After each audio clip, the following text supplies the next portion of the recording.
Care angajatori și care angajați din România au ASTM de inteligență artificială sau de alte tehnologii inteligente sau robotice și ce măsuri ar trebui să ia? Răspunsul este toți și niciunul. Și acum ca să detaliem.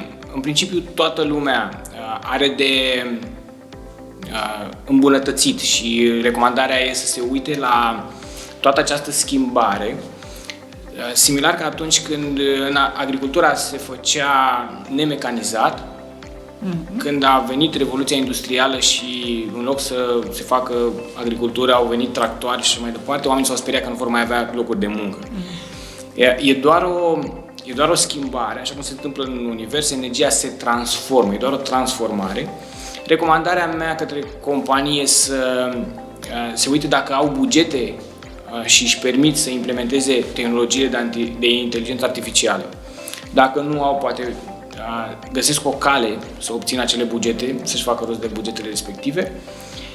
Iarăși, foarte important, toate procesele repetitive vor fi automatizate, asta e clar. Și cumva să te pui contra curentului nu o să fie productiv. Ca atare, ce ai de făcut e să iei această inteligență artificială și să o folosești pentru beneficiu și prosperitatea companiei tale.